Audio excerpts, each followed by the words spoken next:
Hi friends, welcome to Telugu cricket chat. Match number 37 Punjab Kings versus Royal Challengers Bengaluru మధ్య ఈరోజు new చండీగఢ్లోని ముల్లాన్పూర్లో అయితే match జరగబోతుంది. ఈ రెండు టీమ్స్ అయితే నిన్నగాక మొన్నే బెంగళూరులో అయితే మ్యాచ్ ఆడాయి. ఆ మ్యాచ్లో పంజాబ్ కింగ్స్ టీం అయితే ఆర్సీబీని ఓడించింది. కాబట్టి ఆర్సీబీ టీం రివెంజ్ తీర్చుకుంటుందా లేదా చూడాలి.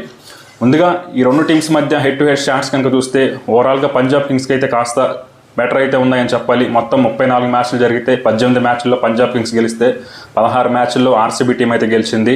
ఇక ఈ మ్యాచ్ జరగబోయే ముల్లాన్పూర్లో పిచ్ ఎలా ఉండబోతుంది, టాస్ గెలిచిన కెప్టెన్ ఏం చేయాలంటే, ముందుగా ముల్లాన్పూర్లో పిచ్ అయితే బ్యాటింగ్ ఫ్రెండ్లీ వికెటే, కానీ లాస్ట్ మ్యాచ్లో మాత్రం ఒక భయంకరమైన వికెట్లా కనిపించింది. ఆ మ్యాచ్లో 111 పరుగులు మాత్రమే వచ్చాయి ఫస్ట్ బ్యాటింగ్ చేసి పంజాబ్ కింగ్స్ టీంకి.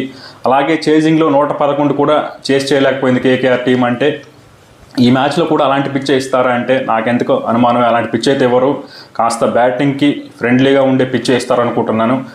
ఒక 180 or 200 స్కోర్స్ అయితే రావచ్చు ఈ పిచ్లో ఈరోజు. అలాగే టాస్ గెలిచిన కెప్టెన్ ఏం చేయాలంటే మాత్రం, టాస్ గెలిస్తే మాత్రం ఖచ్చితంగా ఆర్సీబీ టీం అయితే ఫస్ట్ బౌలింగ్ తీసుకుంటుంది. పంజాబ్ కింగ్స్ అయితే వాళ్ళు కండిషన్స్ని బట్టి డిసైడ్ చేస్తారు. ఆర్సీబీ టీం మాత్రం టాస్ గెలిస్తే మాత్రం చేజింగ్కే వెళ్తారు అనుకుంటున్నాను.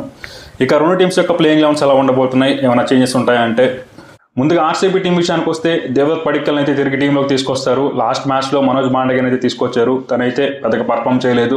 అంటే అందరూ ఫెయిల్ అయ్యారు బ్యాటర్స్, మనోజ్ బాండగన్ ఒక్కడినే బ్లేమ్ చేయడం కరెక్ట్ కాదు. కానీ అయినప్పటికీ కూడా దేవదత్ పడిక్కల్ ఉంటేనే ఆర్సీబీ బ్యాటింగ్ అయితే కాస్త బ్యాలెన్స్గా ఉండే అవకాశం అయితే ఉంది. టాప్ ఆర్డర్లో తన ఒక లెఫ్ట్ హ్యాండర్ ఉండాలి. కాబట్టి పడిక్కల్ని తీసుకొస్తారని అనుకుంటున్నాను. అట్ ద సేమ్ టైం మనకి లియామ్ లివింగ్స్టన్ ప్లేస్లో జాకబ్ బెథెల్ని ఏమైనా తీసుకొస్తారా చూడాలి. ఎందుకంటే లియామ్ లివింగ్స్టన్ ఈ సీజన్లో ఒకే ఒక మ్యాచ్లో బాగా ఆడాడు, 50 కొట్టాడు. కానీ ఆ తర్వాత ఏ మ్యాచ్లో కూడా తనైతే అంత ఇంప్రెసివ్గా అనిపించలేదు. మేబీ జాకబ్ బెథెల్ ఉంటే ఆ ఎక్స్ట్రా లెగ్ స్పిన్ ఆప్షన్ ఉంటుంది. అలాగే తను కాస్త సిచ్యువేషన్ తగ్గట్టు మ్యాచ్ ఆడగలడు. అంటే తను అటాక్ చేయగలడు, అట్ ద సేమ్ టైం ఇన్నింగ్స్ని కాస్త యాంకర్ చేయగలడు.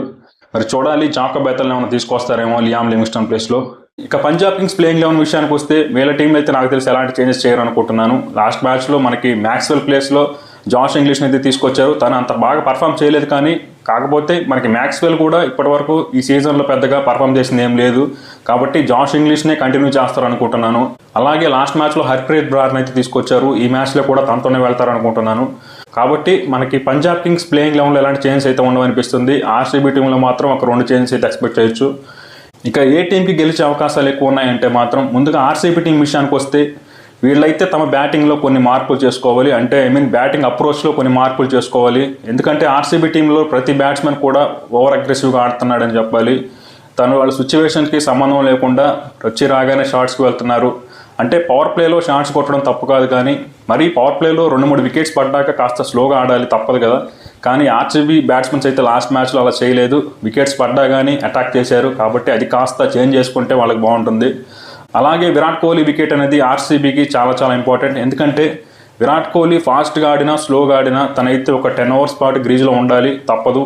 ఎందుకంటే తను ఒక ఎండ్లో సాలిడ్గా నిలబడితే మిగిలిన బ్యాట్స్మెన్స్ తన చుట్టూ ఆడతారు. అలా కాకుండా విరాట్ కోహ్లీ ఇనీషియల్గా అగ్రెసివ్గా ఆడి వికెట్ పారేసుకుంటే మాత్రం ఆ తర్వాత ఆర్సీబీ బ్యాటింగ్ అయితే కొలాప్స్ అవుతుంది. మనం చూసాం ఈ సీజన్లో ఆర్సీబీ గెలిచిన 4 మ్యాచ్ల్లో కూడా విరాట్ కోహ్లీ అట్లీస్ట్ ఒక 10 ఓవర్స్ అయితే గ్రీజ్లో ఉన్నాడు. అలాగే ఫిన్ సాల్ట్ చాలా మంచి స్టార్ట్ అయితే ఇచ్చాడు.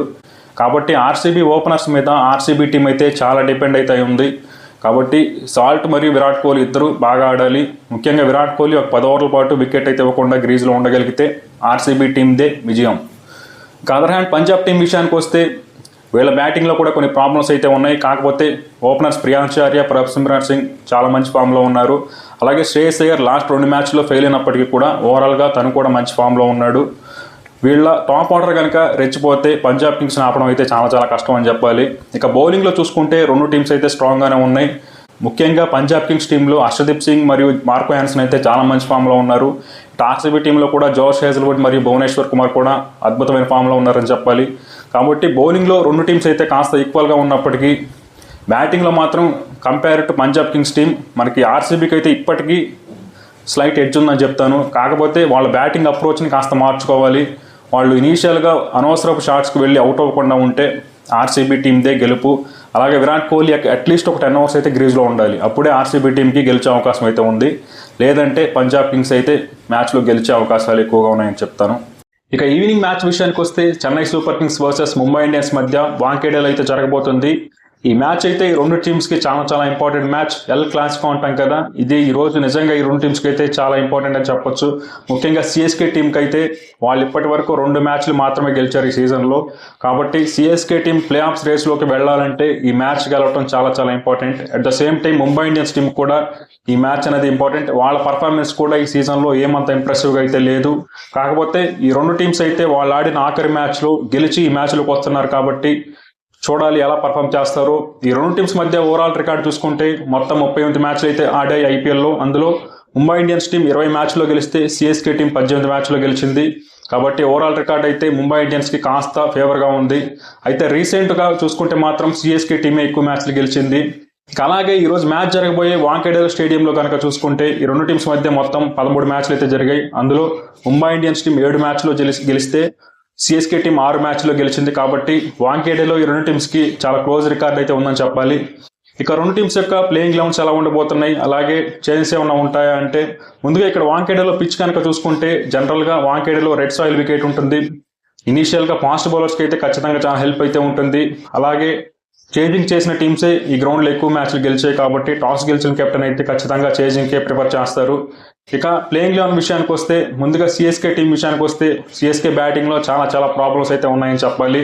లాస్ట్ మ్యాచ్లో సిఎస్కే టీం గెలిచినప్పటికీ వాళ్ళకి రచిన్ రవీంద్ర, షేక్ రషీద్ మరియు మహేంద్ర సింగ్ ధోని వీళ్ళ ముగ్గురు వల్లే సిఎస్కే టీం లాస్ట్ మ్యాచ్లో గెలిచింది బ్యాటింగ్లో. మిగిలిన సిఎస్కే బ్యాటర్స్ అందరూ కూడా కంప్లీట్గా ఫెయిల్ అయ్యారని చెప్పాలి. విజయ్ శంకర్ కానీ, రాహుల్ త్రిపాఠి కానీ, రవీంద్ర జడేజా కానీ వీళ్ళందరూ ఏమాత్రం కూడా సరిగ్గా పర్ఫామ్ చేయట్లేదు బ్యాటింగ్లో. అందరూ చాలా స్లోగా ఆడుతున్నారు. మరీ ముఖ్యంగా శివం దూబే అయితే లాస్ట్ మ్యాచ్లో తను 37 ఎంత స్కోర్ చేశాడు కానీ ఆల్మోస్ట్ తను 31 బాల్స్ అయితే తీసుకున్నాడు. శివం దూబే గతంలో ఎప్పుడు కూడా ఇంత స్ట్రగుల్ అవ్వడం అయితే చూడలేదు ఐపీఎల్లో. గతంలో తన స్పిన్నర్స్ని చాలా బాగా ఆడేవాడు, కానీ ఈ సీజన్లో మాత్రం శివం దూబే అయితే స్పిన్నర్ ఆడటంలో చాలా స్ట్రగుల్ అవుతున్నాడు. ఇక వీళ్ళ టీంలో చేంజెస్ విషయానికి వస్తే మనకి డివాల్డ్ బ్రేవిస్ అయితే సిఎస్కే స్క్వాడ్లో అయితే జాయిన్ అయ్యాడు. మనకి గుర్జప్కి రీప్లేస్మెంట్గా డివాల్డ్ బ్రేవిస్ని అయితే సిఎస్కే మేనేజ్మెంట్ అయితే స్క్వాడ్లో చేర్చింది. అయితే తను ప్లేయింగ్ లెవెన్లోకి వస్తాడా లేదా అనేది పెద్ద క్వశ్చన్ మార్క్. ఒకవేళ డివాల్డ్ బ్రేవిస్ కనుక ప్లేయింగ్ లెవెన్లోకి వస్తే ఎవరి ప్లేస్లో వస్తాడు? మేబీ ఒక డివాల్డ్ బ్రేవిస్ కనుక టీంలోకి వస్తే మేబీ నెంబర్ 5లో ఆడతాడు అనుకుంటున్నా. అంటే విజయ్ శంకర్ని తప్పించవచ్చు. అలాగే ఒక ఫారెన్ ప్లేయర్ బయటకు వెళ్ళాలి కాబట్టి మేబీ జెమీ ఓటన్ అయితే బయటకు వెళ్తాడు అనుకుంటున్నాను. తన ప్లేస్లో ఒకవేళ రవిచంద్రన్ అశ్విన్ ఉన్న టీంలోకి వస్తాడేమో చూడాలి. ఇక Mumbai Indians team playing eleven విషయానికి వస్తే వీళ్ళ టీంలో నాకు తెలిసి ఎలాంటి చేంజెస్ అయితే ఉండవనుకుంటున్నాను. ఎందుకంటే వీళ్ళ టీం బ్యాటింగ్లో బౌలింగ్లో చాలా స్ట్రాంగ్గా ఉంది, పర్ఫెక్ట్గా కుదిరింది. కాబట్టి వీళ్ళైతే ఎలాంటి చేంజెస్ చేయరు అనుకుంటున్నాను. వీళ్ళు సేమ్ టీంతోనే వెళ్తారు అనిపిస్తుంది. అయితే లాస్ట్ మ్యాచ్లో కరణ్ శర్మకి అయితే ఇంజురీ అయింది. తను ఇంజురీ నుంచి రికవర్ అయితే తనే ఆడతాడు, లేదంటే తన ప్లేస్లో ఉన్న విఘ్నేష్ పుత్తూర్నే ఉన్న ఆడిస్తారేమో చూడాలి. ఇక రెండు టీమ్స్లో ఏ టీంకి గెలిచే అవకాశాలు ఎక్కువ ఉన్నాయంటే మాత్రం రెండు టీమ్స్ని సైడ్ బై సైడ్ కంపేర్ చేసి చూస్తే ముందుగా బ్యాటింగ్లో అయితే ముంబై ఇండియన్స్ టీం అయితే ఫార్ బెటర్ ఉందని చెప్పాలి సిఎస్కే టీంతో పోలిస్తే. ముంబై ఇండియన్స్ బ్యాటర్స్ అందరూ చాలా మంచి ఫామ్లో ఉన్నారు. Ryan Rickelton, Rohit Sharma, Will Jacks, అలాగే సూర్యకుమార్ యాదవ్, తిలక్ వర్మ అందరూ మంచి ఫామ్లో ఉన్నారు. కాబట్టి బ్యాటింగ్లో మాత్రం ముంబై ఇండియన్స్ టీం అయితే చాలా స్ట్రాంగ్గా ఉంది. అదర్ హ్యాండ్ సిఎస్కే టీంలో వాళ్ళ ఓపెనర్స్ షేక్ రషీద్ మరియు రచిన్ రవీంద్ర చాలా బాగా పర్ఫామ్ చేశారు లాస్ట్ మ్యాచ్లో. కాకపోతే వాళ్ళ మిడిల్ ఆర్డర్ బ్యాట్స్మెన్స్ అయినటువంటి రాహుల్ త్రిపాఠి, మనకి శివం దూబే, రవీంద్ర జడేజా వీళ్ళైతే ఏమాత్రం ఫామ్లో లేరు. అలాగే బౌలింగ్లో కూడా ముంబై ఇండియన్స్ బౌలర్స్ అయితే అందరూ కూడా మంచి బౌలింగ్ వేస్తున్నారు. లాస్ట్ మ్యాచ్లో విల్ జాక్స్ కూడా అద్భుతంగా పర్ఫామ్ చేశాడు. కాబట్టి బౌలింగ్లో కూడా compare to CSK team Mumbai ఇండియన్స్కే కాస్త ఎడ్జ్ ఉందని చెప్పాలి. ఇక ఓవరాల్గా చూసుకుంటే మాత్రం ముంబై ఇండియన్స్కే కాస్త ఎడ్జ్ ఉంది గెలవడానికి ఈ మ్యాచ్లో. అలా కాకుండా ధోని ఏమైనా మ్యాజిక్ చేస్తాడా చూడాలి.